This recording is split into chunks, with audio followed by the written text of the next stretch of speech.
gente, olá! Seja bem-vindo a mais uma aula no canal do Eutamate. Vamos falar hoje sobre o Teorema Fundamental da Aritmética. Vamos definir números primos, certo? Os números primos, a gente sabe que ele surge da decomposição de um número composto, né? Através da fatoração. Então, vem para a aula comigo que vai ser muito boa, certo? Se inscreva no canal, compartilhe, ative o sininho das notificações, certo? E deixe nos comentários o que achou da aula. Ok, gente? Fique comigo até o final. Um grande abraço e vamos para a aula. Bom, gente, começar mais uma aula, né? Vamos dar continuidade à teoria dos números. O nosso assunto de hoje vai ser Teorema Fundamental da Aritmética, certo? Em que nós vamos falar de números primos em N e Z, né? Diferenças, semelhanças e propriedades. Então vamos entrar com a definição aqui, a definição de número primo em N. Então a definição é o seguinte: seja P um número natural, né? Ele é primo se e somente se P diferente de zero e P diferente de 1. Esse P aqui, ele denota, gente, ou seja, P de primo, né? Então, ele seja P um número natural, ele é primo se e somente se, né? P for diferente de zero e P for diferente de 1. Ou seja, para ser o número primo, P aqui, ó, ele tem que ser o Pzinho aqui, certo? Esse Pzinho aqui, deixa eu mudar aqui. Esse Pzinho aqui, certo, gente? Ele tem que ser maior ou igual a 2, certo? Para ser primo, né? Porque o 1 e o 0 ele não é considerado primo, ok? Os únicos divisores de P são 1 e P. Ou seja, como a gente viu no ensino fundamental, que agora a gente está na matemática avançada, para um número ser primo, ele só é divisível por 1 e por ele mesmo. Esse P aqui justamente é o número, né? Então, os únicos divisores deles é 1 e P, e o próprio P, né? Então, se o meu P, se eu digo que meu P aqui, vou botar aqui do lado, se eu digo que meu P aqui, ele é igual a 3, certo? O meu 3, ele só vai ser divisível por 1, ou seja, ele é divisível por 1, ou seja, a gente vai dizer que 1 divide 3, né? E o próprio 3 divide 3, certo? Então, isso aqui é a definição de números primos, né? Ele só pode ser divisível, ou seja, os divisores de 3 só pode ser ele mesmo e o 1. Vamos agora, gente, com a definição número primo, certo? Em Z, certo? A gente viu o número primo definição em N e o número primo definição em Z.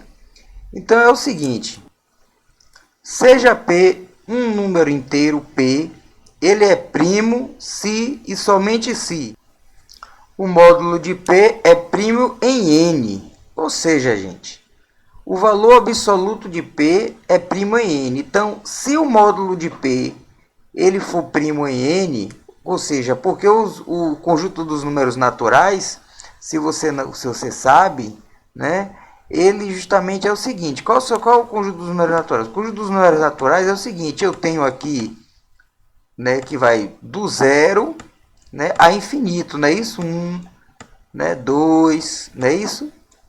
3. Então, todos os números primos aqui que pertencem a N, o módulo, ou seja, o módulo vai pertencer, ou seja, o módulo de P pertence a N. Por que módulo? Porque nos números inteiros a gente trabalha também com números negativos, gente. Então aqui, ó, o Z, ele vai quem? Ele vai sempre de menos infinito, né? Você tem aqui, ó, deixa eu voltar aqui.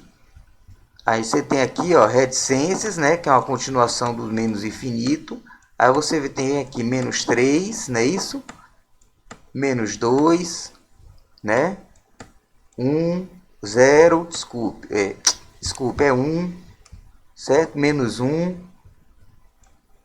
Tem aqui menos 1, 0, 1, 2, 3 e vai continuando aqui, ó, por mais infinito, certo? Então, o módulo de Z, que significa o valor absoluto. Então, o módulo de P, todos os números primos aqui que pertencem ao conjunto dos números naturais, vai pertencer também ao conjunto dos números inteiros.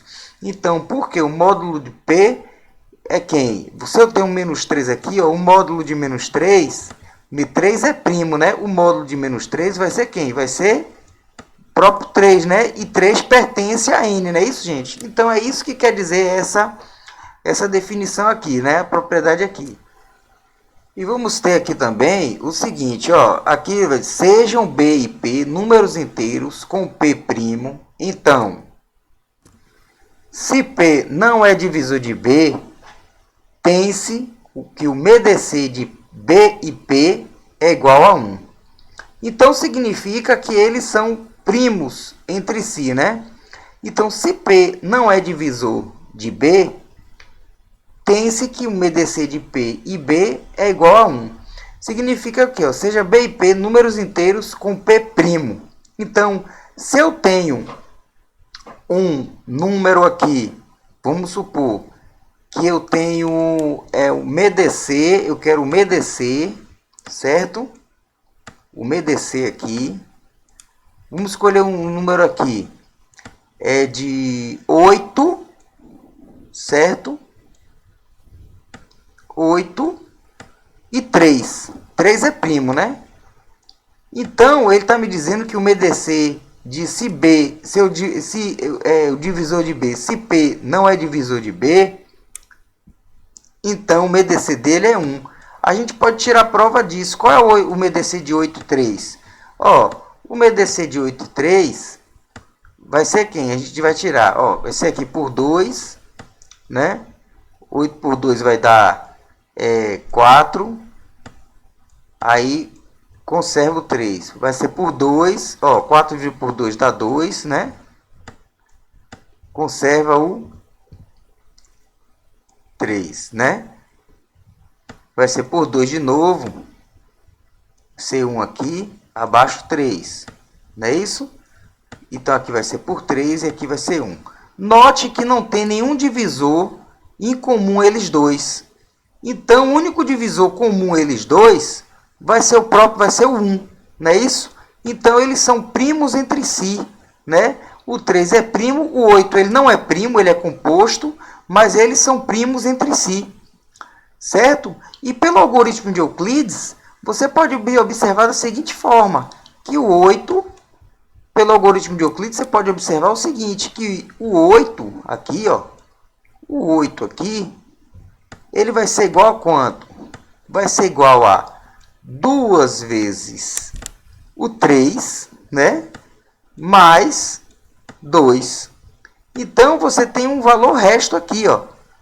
Você tem um resto 2. Então, prova que 3, ele não divide 8, né? Ou seja, são primos entre si, né? Então, isso aí. Se P é divisor de B, tem-se que o MDC de B e P é o módulo de P. Então, aqui é a seguinte forma. Aqui já é diferente. O P ele é primo, mas P ele é primo, mas é divisor de B. Então, o MDC de PB é o módulo de P, né? É o módulo do primo. Então, como é que a gente vai fazer isso? Significa o seguinte. Vamos dar um exemplo aqui. Se eu tenho aqui o MDC, certo? O MDC de 15, deixa eu consertar aqui, o MDC de 15 e 3, 3 é primo, né? Então ele está me dizendo que o MDC de 15 e 3 vai ser quem? Vai ser o próprio 3, não é isso? Vamos ver isso aqui?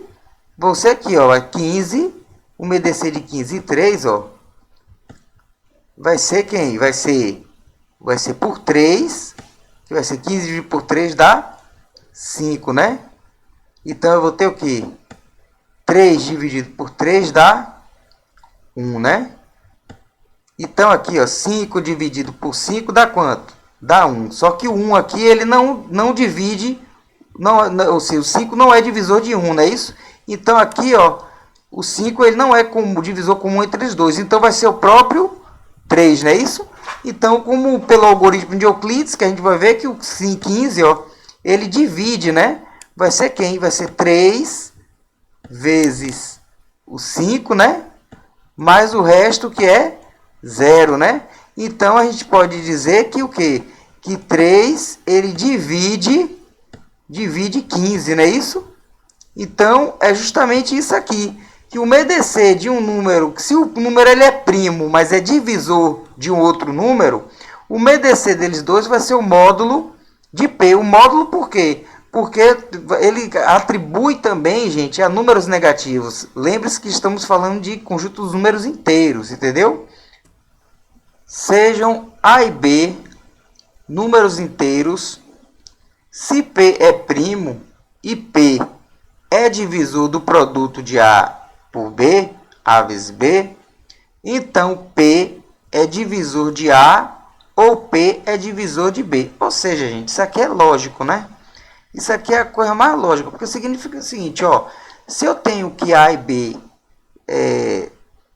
A, B e P, na verdade, é A, B, eu esqueci da vírgula aqui, A, B e P, números inteiros, se P ele é primo, vamos lá, eu vou dizer que P, vou dizer que P é 5 agora, P é primo, 5, certo? E P é divisor do produto de A vezes B. Então, P é divisor do produto de A vezes B. Quem é A? Eu vou dizer que A aqui, ó, certo? É 10. E eu vou dizer que B, ele é 2, certo? Então, o que ele está me dizendo? Então, P, ele é divisor de A ou P é divisor de B. Então, significa que o quê? Quem é P? 5. Então, ele está dizendo o seguinte, que 5, ele divide 2 vezes 10. Só que aqui, ó, P, ele divide 2 vezes 10. 2 vezes 10, 20. A gente sabe que P divide 20, né? Que 5, ele é divisor de... Ou seja, que 5, ele é divisor de 20. Então, é o seguinte... Só que ele está dizendo o seguinte, ó. Ele é divisor do produto de A, né? A aqui, vezes B. Então, isso só é possível se o P, que é o 5, ele for divisor ou de A ou de B. Então, aqui, gente, ele é divisor de quem? Então, aqui, ó, ele é divisor, ó, 5 aqui, ele divide quem? 5 aqui, ele divide 10, não é isso? Então, o 5 aqui, ele é divisor de A, não é isso? É divisor de A. Então, justamente é isso que justamente essa propriedade mostra, né? Que se ele é divisor de um produto, ele vai ser o divisor ou de um ou de outro, entendeu, gente? Vamos com o teorema 1, que esse teorema é um teorema da teoria fundamental da aritmética, né? É um teorema que fala de fatoração, né? Que fatorar, ele significa transformar em produto. Então, vamos com o primeiro teorema.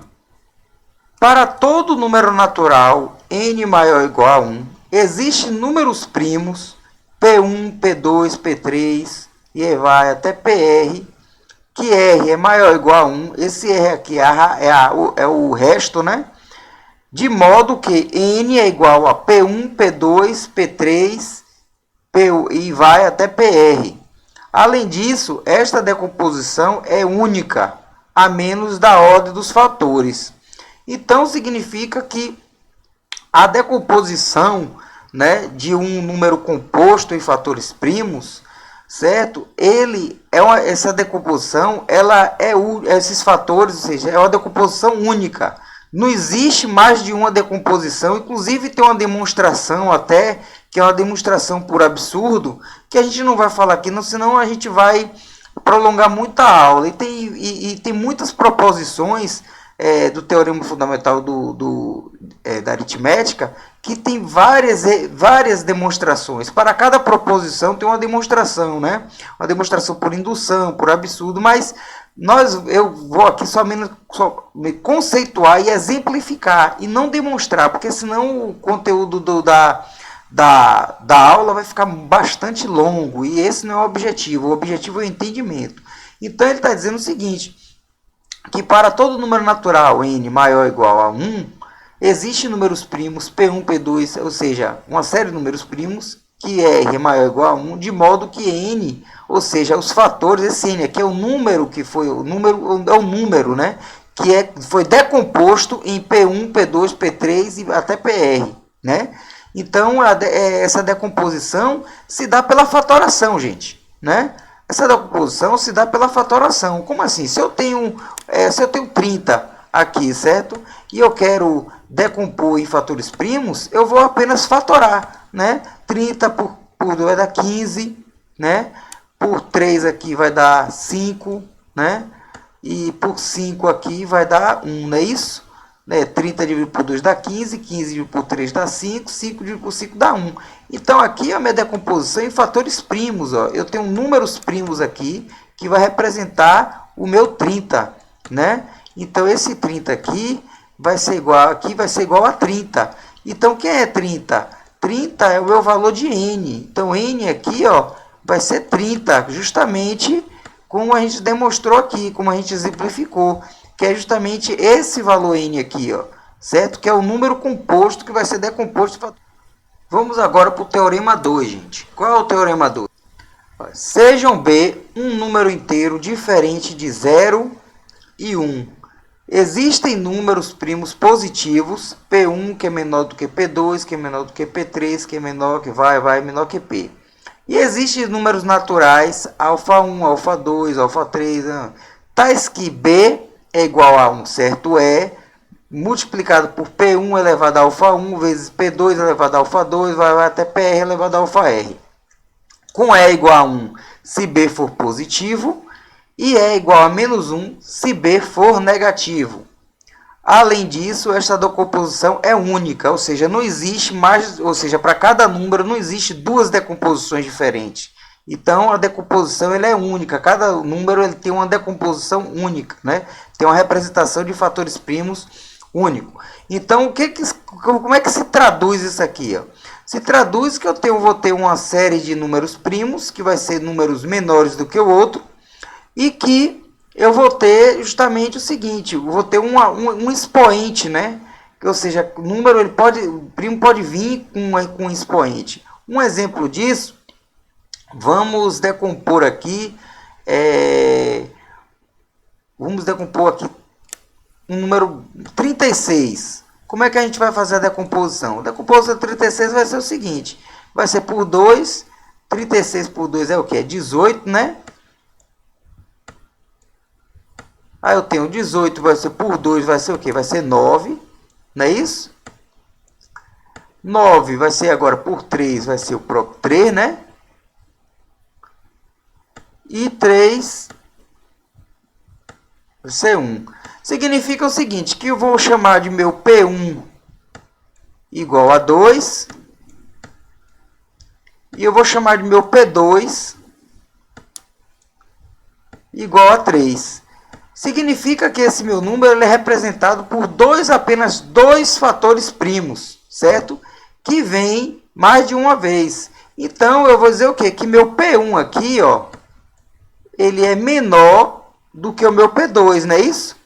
Porque sempre assim, a série de fatores primos, você vai ter fatores primos desde o 2, a partir do 2 até mais infinito.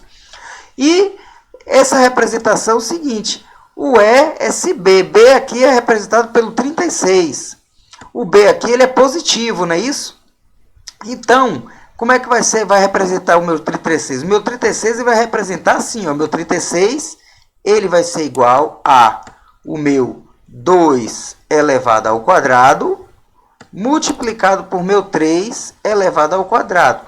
Esse elevado ao quadrado aqui, ele representa aqui o alfa 1, que eu vou chamar aqui de alfa 1, e aqui esse 2 aqui, ele representa o meu alfa 2, né? Que na verdade, ele é alfa 1, que vai ser alfa 1, que é igual a alfa 2, né? Aqui, alfa 1 é igual a alfa 2 aqui. Vai ter os dois alfa aqui, pois esse alfa 2 aqui vai representar por quê? Porque eu vou ter um número primo diferente, né? Então, na verdade, ele quer dizer o seguinte, que o número B, ele é representado dessa seguinte forma. Vai ser representado por um número, ou seja, que é o meu sinal, se ele for positivo, né? Então, vai ser, mais ou menos, vai ser o quê? Vai ser justamente P, eu tenho P elevado a alfa 1, né? Multiplicado por P elevado a alfa 2, certo? E por aí vai até P, né? R de alfa R, né? Então, isso aí, justamente a minha representação do meu número, né? Que ele foi decomposto em fatores primos. Eu vou ter agora, gente, o teorema 3, que é o teorema de Euclides. O que é o meu teorema? Ele me diz, o conjunto de números primos é infinito. Então, o conjunto dos números primos, gente, é infinito. Eu já falei aqui anteriormente que o conjunto dos números primos, ele não é padronizado. Então, não existe uma fórmula padrão que gere números primos, né? A gente sabe que ele é infinito, né? Mas não sabe, justamente, não se chegou-se ainda a uma padronização de números primos. Por quê? Porque o número primo ele não segue um padrão, né? Para você ter uma ideia, o número primo ele tem o 2 como único número primo e par. Para você ter ideia que já se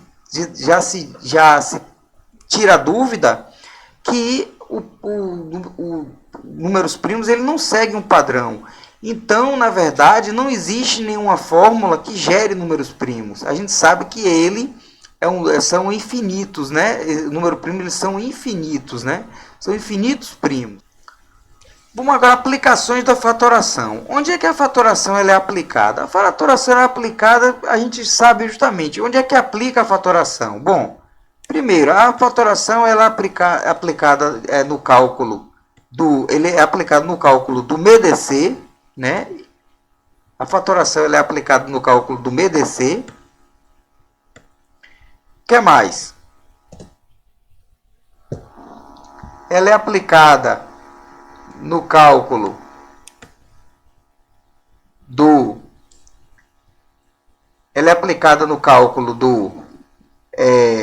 MEMC, né? Ela é aplicada no cálculo do MEMC.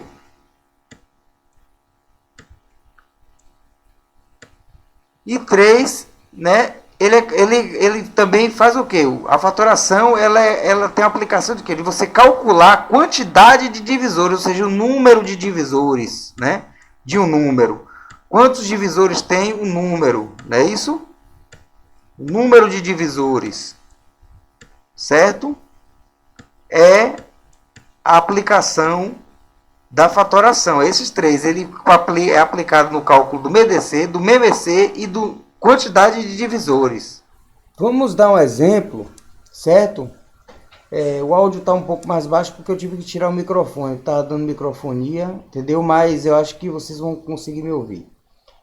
Um exemplo aqui, para calcular a quantidade de divisores, vamos dar um exemplo aqui do número 234, certo? Quantos divisores a gente calcula? Para calcular a quantidade de divisores de 234, como é que a gente faz? Primeiro a gente fatora, né?